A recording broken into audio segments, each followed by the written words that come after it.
좀처럼 수그러들지 않는 코로나19 감염 확산, 이런 혼란 속에서 방역 당국을 더 곤란하게 만든 것이 있습니다. 3,112명은 불통 상태입니다. 이는 일부러 전화를 피하거나 또는 허위로 기재했다는 것을 의미합니다. 바로 이태원 클럽발 감염 확산으로 부각됐던 출입자 신원 확인의 어려움인데요. 이에 정부는 지난 1일부터 QR코드를 활용한 전자 출입 명부 시스템을 시범 도입했고요. 바로 오늘부터 전국적으로 확대 시행합니다. 개인정보 노출 그런 거에 대해서 확실하게 조심만 할 수 있다면 괜찮은 정책일 것 같습니다. 규제를 하는 거에 대해서 반감을 가질 수가 있을 것 같은데 지금 코로나 사태나 이런 상황에서는 어느 정도 일부 좀 수용이 필요한 거라고 생각은 드네요. 본격적인 시행을 코앞에 두고 있지만 사생활 침해를 비롯한 논란은 끊이지 않고 있습니다. 자세한 내용 살펴보도록 하겠습니다. 네, 바로 6월 10일 오늘부터입니다. 전국의 체육시설이나 유흥주점 등에 출입을 하실 때 이제 QR코드를 다운받아서 이걸 태그를 하셔야만 출입을 하실 수가 있는데요. 부작용에 대한 우려도 지금 큰 상황입니다. 이에 대한 이야기 고려대 정보보호대학원 김승주 교수 그리고 성공회대 신문방송학과 최진봉 교수와 나눠보겠습니다. 안녕하세요. 안녕하세요. 최 교수님, 이게 예. 이제 저도 어디 가면 썼거든요. 들어갈 때 체온 재고, 예, 뭐 그렇죠. 전화번호 쓰고 이거를 휴대전화로 그냥 QR코드를 찍으면 자동으로 올라가게 하겠다는 거죠? 그렇죠. 예, 이거 왜냐면 도입 배경이 뭡니까? 도입 배경은 뭐냐면 예. 지난번 이태원 클럽 사건 잘 기억하시죠? 이태원 네. 클럽에 많은 사람이 다녀갔는데 사실 2,000명 정도, 2,000에서 3,000명 정도의 정보가 제대로 파악이 안 돼서 예. 이게 방역 당국이 다녀온 사람들 찾는데 상당히 어려움이 있었어요. 네네. 이게 이유가 뭐냐면 네. 수기로 작성하다 보니까 본인 이름을 제대로 적지 않는다거나 아니면 개인 정보를 제대로 적지 않아서 이 사람은 방역 당국에서 이제 역학 조사를 하려면 네. 누가 다녀갔는지를 파악해야 되는데 그게 네. 파악이 안 되는 거잖아요. 그러다 보니까 이게 정확도를 높이기 위해서 QR코드를 사용하자라고 하는 아이디어가 나온 것이고 네. QR코드를 쓰면 본인이 갖고 있는 정보가 그 안에 전자로 저장되게 되고 그게 다 정부나 아니면 방역당국이 정보를 이제 물론 나눠서 가지고 있으면 두 군데에서 나눠서 네. 정보를 가지고 있다가 네. 만약에 문제가 발생하면 두 기관에서 정보를 합쳐가지고 이제 그 사람을 찾아내는 시스템인데요. 네. 지금 현재 지난 일주일 동안 6월 1일부터 일주일 동안 시범으로 운영을 했었어요. 아, 네. 어디 했습니까? 거의 서울, 대전 7개 정도의 자치단체를 중심으로 했었고요. 네. 거기서 이제 그렇게 그다지 큰 문제는 발생하지 않은 것으로 알려지고 있고요. 네. 그래서 지금 현재 전자출입 명부를 적용하는 시설로는 네. 다중 이용 시설이라고 할 수 있을 텐데요. 아, 예를 네. 들면 헌팅 이건- 포차, 아하. 감성 주점, 예. 그리고 유흥주점, 콜라텍, 단란 주점, 노래 연습장, 입석 공연장, 실내 예. 집단 운동 시설 이게 다중이 많이 이용하는 시설들이기 때문에 그 시설에 들어가려면 QR코드를 자동으로 찍어서 정보가 저장되도록 만들고 혹시나 저기에서 감염 사례가 나오게 되면 네. 역학 조사를 할 수 있도록 손쉽게 할 수 있도록 하는 제도다 이렇게 볼 수 있을 것 같습니다. 네. 어쨌든 정확하게 지금 이거를 조사하는 측면에서는 좀 그렇죠. 의미가 있는 제도일 수도 있을 것 같은데 그런데 QR코드라고 하면 좀 생소하게 느끼는 분들도 많을 것 같아요. 네. 이게 QR코드를 발급해서 스캔까지 해야 되는 거잖아요. 네, 어떤 절차로 이루어지는 걸까요? 사실은 그렇게 간단하진 않습니다. 아, 그래요? 예, 그래서 앞으로 좀 개선이 되겠지만 네. 일단은 이 전자 출입 명부 시스템을 이용을 하시려면 네. 일단은 네이버 앱을 설치를 하셔야 됩니다. 네이버 앱이요. 그럼 네이버 홈페이지는 안 앱은 되는 예. 건가요? 그렇죠. 네이버 앱으로부터 예. QR코드를 받을 수 있기 때문에 예. 그래서 일단 맨 먼저 본인의 스마트폰에 네. 네이버 앱을 설치를 하셔야 되고요. 예, 거기까지 오케이. 예, 그다음에 네이버 앱을 보시면 왼쪽 상단에 석삼자로 생긴 메뉴가 하나 있습니다. 있어요. 예, 그걸 어. 딱 클릭하시면 네. 자기 아이디가 이렇게 보일 겁니다. 네. 그 아이디를 누르시면 오른쪽 상단에 네. 그 QR 체크인이라고 하는 메뉴가 하나 나옵니다. 한번 봐야겠네. 예, 그래서 그 네. QR 체크인이라는 걸 누르시면 네. 거기서 이제 본인 확인 절차에 들어갑니다. 예. 그래서 내 휴대폰 번호 입력하고 그다음에 개인정보 제공 동의 같은 것들 전부 다 동의를 하면 예. 그다음에 이제 QR 코드가 발급이 됩니다. 아, 그러면 그 발급된 QR 코드를 예. 업체에 들어갈 때 네. 스캐너 리더기에다 찍고 들어가는 겁니다. 오. 그런데 이 QR 코드는 또 15초마다 바뀝니다. 아. 그래서 업체에 들어가기 직전에 네이버 네. 앱을 키시고 네. QR 코드를 생성한 다음에 예. 그 다음에 15초 내에 입장하셔야 되는 거예요. 이걸 혹시 캡처해서 다른 사람에게 보내서 뭔가 악용될 수도 뭐 있으니까 그런 여러 거죠. 가지 이유가 네네. 있겠네요. 이 정도면은 예. 놀러 안 가시려는 분들도 좀 생길 것 같은데 이런 QR코드를 활용한 이 전자 출입 명부 방역 활동에 얼마나 도움이 되는지 저희가 실제 현장에서 또 활용하시는 모습들을 좀 함께 담아봤는데요. 서울의 한 종교 시설에 저희 제작진이 직접 갔다고 합니다. 영상으로 만나보시겠습니다. 지난 주말 전자출입 명부를 시범 도입한 서울의 한 성당을 찾았습니다. 사람들이 밀집되는 장소인 만큼 방역에도 힘쓰고 있었는데요. 성당을 찾은 신도들 이름과 연락처를 직접 적는 대신 방금 설명드린 QR코드를 찍고 출입했습니다. 스마트폰 앱을 통해 발급된 일회용 QR코드를 기기에 찍으면 방문 기록이 남습니다. QR코드 받는 것도 되게 간단하고 하니까 금방 되니까 좋네요. 네, 이렇게 신속 간편하다는 반응이 있는가 하면요. 네. 약간 오류가 생겨서 뒷면에다가 다소 복잡한 방식에 어려움을 호소하는 사람들도 있었습니다. 당연히 어려울 수밖에 없겠죠. 생성됐다고 했는데 지금 안 보이는 거죠? 생년월일 입력 안 하신대요. 우선은 처음이니까 이게 잘 맞추기가 어려워. 이거가 더 빠른 것 같아요. 불편할 게 어려. 우리야 그냥 쓰고 이렇게 한 것이 습관되어서 우리 아직 이게 좀 준비가 안 되었어요. 예, 결국 그냥 이렇게 새로운 방식 포기하고요. 수기를 택하는 사람들도 대다수였습니다. 상당수였습니다. 두 가지 같이 하는군요. 네. 안 받고 그냥 쓰는 게 더 편하더라고. 저도 70 넘어서 이러니까 이게 좀 이런 게 그런 게 다운받는 게 좀 어렵더라고. 나이와 성향에 따라 반응이 엇갈리고 있습니다. 전자 출입 명부, 과연 부작용은 없는 걸까요? 네, 지금 이용에 좀 어려움을 느낀다는 그런 계층이 노인층 그리고 어린이 또 외국인들이 지적이 되고 있는 것 같은데 저도 어려운 것 같아요. 네. 휴대전화 잘 안 써서.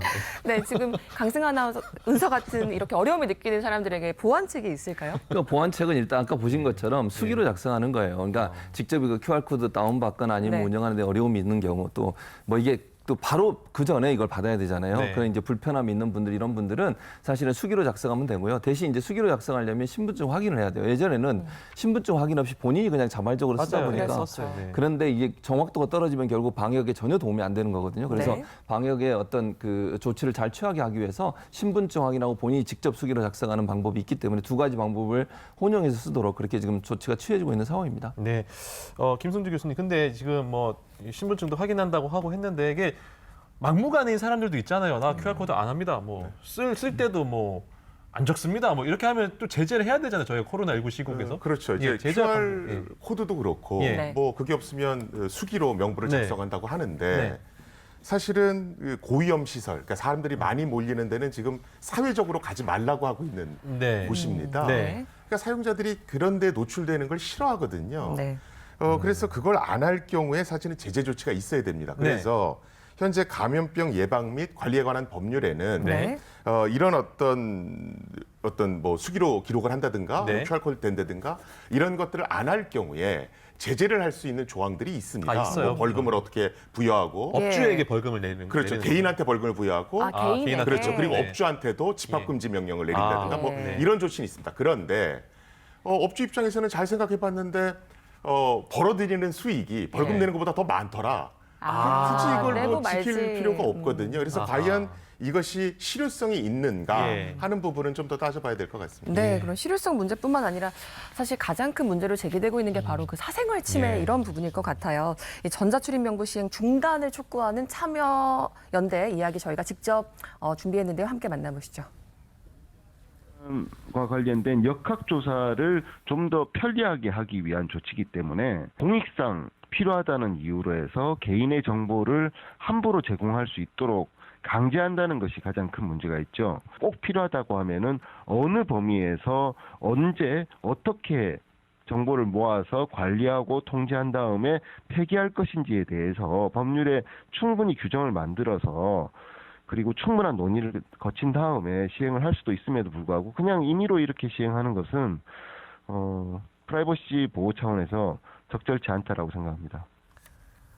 그러니까 이런 이슈가 나올 때마다 교수님 항상 조지 오웰의 1984 얘기하잖아요. 빅브라더. 그러니까 이렇게 정부가 이런 QR코드를 이렇게 다 쓰게 하면 네. 사회를 통제하는 거 아니냐. 이거 좀 걱정된다. 이렇게 우려를 표하고 있거든요. 뭐 그렇게 표할 수 있어요. 예. 왜냐하면 이제 시민사회단체나 아니면 이제 정보 보호를 중요하게 생각하시는 분들은 그렇게 충분히 얘기할 수 있죠. 그리고 정부가 개인의 정보를 함부로 이렇게 취득해서 그걸 네. 활용하고 이러는 것도 문제가 될 수 있어요. 다만 네. 이제 이런 상황, 그러니까 방역이라고 하는 아주 중요한 상황이고 코로나19의 특별한 상황이기 때문에 이걸 제한적으로 활용하는 부분에서는 의견이 양분된다고 생각이 됩니다. 네. 중요한 건 어떻게 정보를 활용하냐의 문제예요. 지금 현재 정보 보관을 크게 두 기관으로 나눈다고 제가 말씀을 드렸잖아요. 네. 정보를 취득하면 이걸 한 군데서 다 갖고 있는 게 아니고요. 두 군데서 나눠서 보관을 해요. 그러니까 네. 반반씩. 그래야 예. 한쪽이 뚫리더라도 다른 쪽이 해킹을 당하지 않도록 만들기 위해서 이렇게 한 건데 네. 그래서 두 군데에서 나눠서 정보를 보관하고 있다가 만약에 그 사업장이 문제가 발생하면 네. 거기에 다녀왔던 QR코드 찍으신 분들의 정보를 다시 합쳐서 그 사람이 누군지를 확인하는 거죠.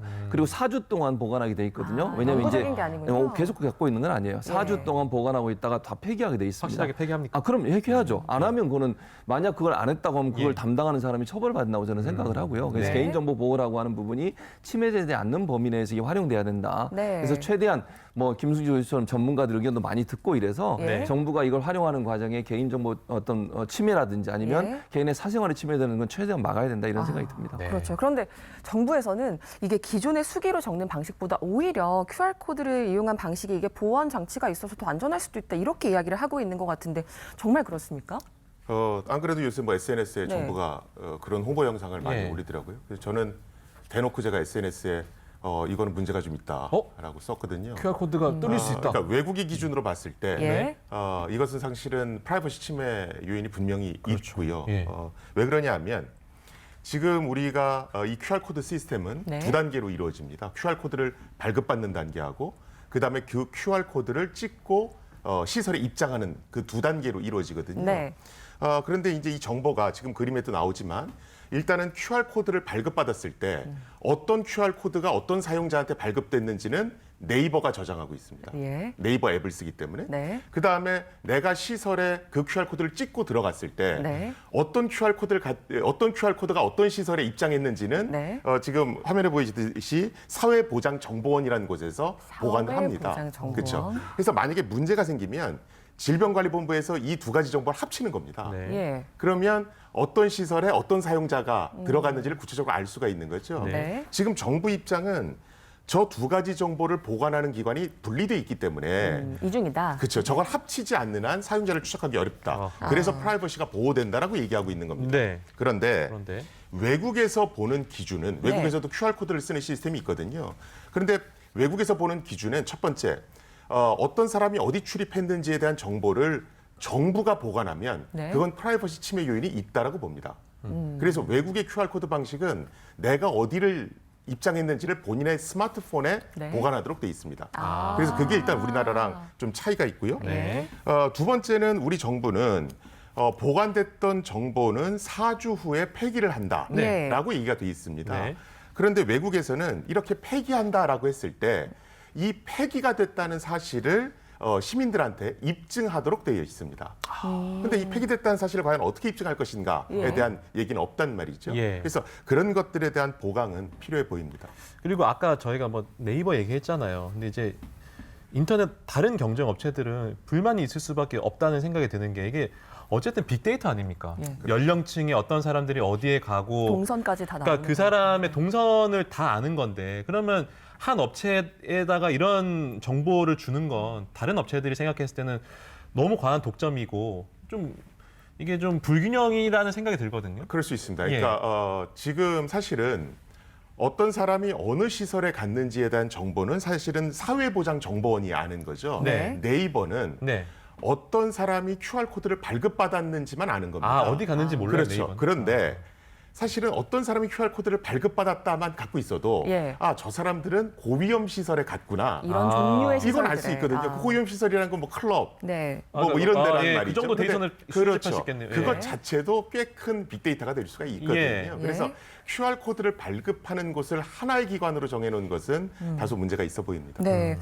지금 해외 사례도 많이 설명을 해주고 계시는데 우리나라처럼 QR코드로 출입 명부를 기록을 한다 이런 나라가 또 있습니까? 뭐 싱가포르라든가 예. 뉴질랜드가 이제 QR코드 방식을 씁니다.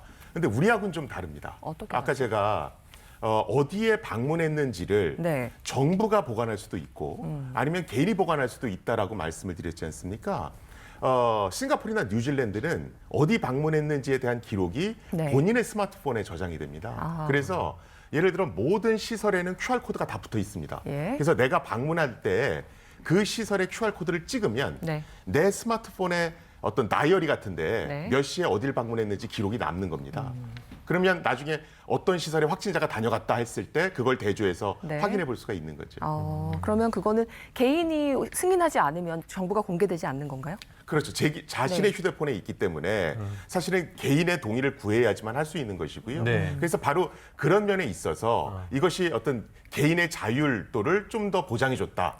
라고 해서 사실 우리나라 방식보다는 예. 조금 더 프라이버시를 보호하는 방식이라고. 근데 동선 파악에는 좀 어려움이 있겠네요. 그 물론 사람이 안 그렇습니다. 나타나면 그만이잖아요. 그렇죠. 그러니까 사실 어떤 게 옳다고 얘기할 수는 없습니다. 네. 중앙 집중형일수록 예. 동선 파악은 분명히 용이합니다. 예. 네. 근데 프라이버시 침해 요인은 있거든요. 예. 그래서 제가 정부에다 얘기하는 것은 정부 스킴이 무조건 나쁘다라고 얘기하는 것이 아니고 네. 네.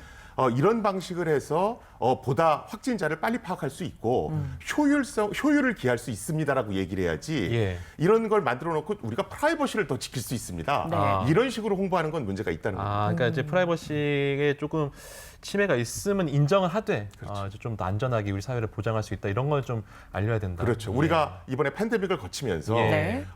맹목적으로 프라이버시를 보호할 수만은 없다라는 예. 공감들이 형성이 됐거든요. 예. 그럼 솔직하게 얘기를 하고 솔직하게. 네. 어떤 예. 동의를 구하는 게 훨씬 나은 거죠. 얼마 전에 그 토스라는 그 앱에서 이렇게 해킹은 아닌데 이제 뭐 결제 오류가 있었잖아요. 혹시 QR 코드도 이렇게 좀 해킹을 당한다든지 이런 우려 없습니까? 사실은 QR코드 해킹은 예전부터 많이 얘기가 됐던 많이, 겁니다. 예. 예, 네. QR코드라는 것을 찍으면 사실은 인터넷으로 연동돼서 특정 사이트에 접속할 수도 있거든요. 네. 네. 그러다 보니까 이제 해커들이 네. 해킹 프로그램이 유포되는 사이트로 그 QR코드를 이용해서 유도하기도 합니다. 네. 예, 그래서 사실은 QR코드를 이용할 때는 네. 해킹 사이트로 접속해서 어떤 해킹을 당하지 않도록 주의하는 게 굉장히 필요합니다. 아. 최진봉 교수님 네. 지금 이 토스뿐만 아니라 또 지금 카드사에서 지금 카드 정보도 많이 유출됐다 이런 얘기 나오고 있는데 이런 보안 같은 거 사회적으로 봤을 때 문제가 없을까요? 문제가 있죠, 사실. 네. 그러니까 개인정보가 유출돼서 여러 가지 피해를 보는 금융기관도 네. 마찬가지고 예전에 한번 또 싸이월드로 유명했던 SK 커뮤니케이션스도 문제가 돼가지고 개인정보 유출돼가지고 그게 또 문제가 되는 건 뭐냐면 요즘 개인정보 다 돈이에요. 그러다 보니까 유출하면 해커들이 그걸 빼내가지고 또 팔아먹거든요. 팔아요. 예. 네. 그러면 개인정보가 뭐 그냥 무한대로 다른 사람한테 막 확산되는 이런 위험성이 스팸 있기 전화 때문에. 엄청 와요. 그렇습니다. 그래서 그런 문제를 어떻게든지 최대한 막으면서 해야 돼요. 김 네. 교수님 좋은 얘기 해주셨는데 네. 기본적으로 저는 그렇게 생각해요. 정부가 지금 방역 상황에서는 네. 불가피하게 개인의 프라이버시가 침해될 수 있는 영역이 있다는 걸 인식시켜야 돼요. 그러니까 물론 최대한 노력을 한다라고 네. 하는 부분들을 강조하고 그리고 관리하는 사람들 교육을 제대로 똑바로 시키고 그분들이 또 아까 말씀하신 스마트폰에 개인적으로 정보를 저장한다 이제 하는 방법을 통해서 어떻게 풀 수 있는 방법을 고민해 봐야 되고요. 만약에 그 폐기를 제대로 인식하지 못하게 하는 이런 제도가 있다면 이것도 알려주는 게 필요하다고 저는 보거든요. 예를 들면 네. 4주 이후에 당신의 정보는 이미 폐기가 됐습니다. 알려주게 되면 안심하게 되는 거 아니겠어요? 네. 이런 보안 장치를 좀 더 강화할 필요가 있다. 또 하나는 관리하는 분들이 제대로 안 했을 때 엄중하게 책임을 묻는 제도적 장치도 반드시 필요해요. 그래서 이거 관리를 제대로 안 했을 때는 네. 정말 엄청난 피해를 본다는 사실을 인식한다면 관리를 더 철저히 하지 않겠습니까? 네. 그런 법적인 제도적 장치도 필요하다 이런 생각이 듭니다. 네. 효율적인 방역 활동과 인권 좀 균형을 네. 잘 이뤘으면 좋겠습니다. 오늘 두 분 말씀 여기까지 듣겠습니다. 고맙습니다. 고맙습니다.